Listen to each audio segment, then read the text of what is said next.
So may I... One TV News Break. Mga traffic sign nga wala gi-install sa syudad, hingpit nang ipadili.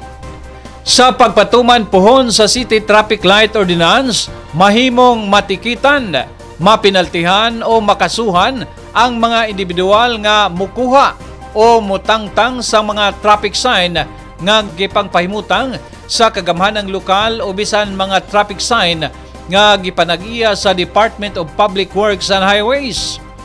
Bisan ang pagbuot-buot og butang og traffic sign alang sa personal nga katuyuan, dako gihapon kining bawal. Kini mabasa sa Article 3, Section 8 sa City Traffic Light Proposed Ordinance nga gipasabot sa City Legal Counsel Attorney Francis Solita.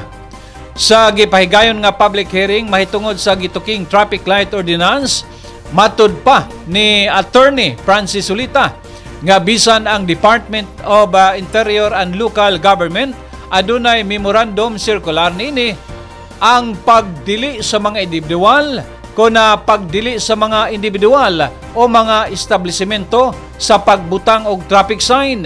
Sama na lang sa traffic sign nga no parking, aron ang tagdumala ra mismo ang eksklusibo nga makaparking og kini nga kahimtang kumon nga makita sa bisan asang bahin sa kadalanan ning syudad o kini dakong bawal.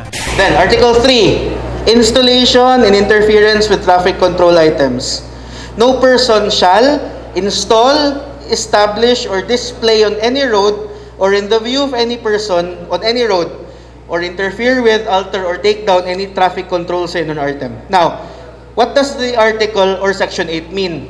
If there is a sign established by the LGU or any competent authority like the DPWH, no person is allowed to take them down as they please. Dili ko ganahan nga sign, ako ning kwaon, ako ning tabunan. Or make their own signs and signals. Magtukod ko dili no parking dapit sa akong kalsada kay para ako ray makaparking. As discussed by Sir Edgel, the DILG of Ozame City, the DILG person for Ozame City, under the rules and regulations of the Department of the Interior and Local Government, bawal gina sila. You are not allowed to have any sign that, kumbaga, I am putting this sign up so I can call a spot on the street my own. Bawal gina siya.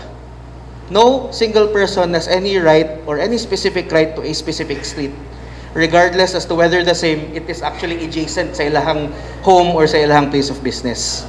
It's public road. Kita tanan tagya na, bale. So, ano si Sir Edgel, makita ganina siya, not only nga i-clear na siya sa DILG, but you will also be penalized by this ordinance. One TV News Break.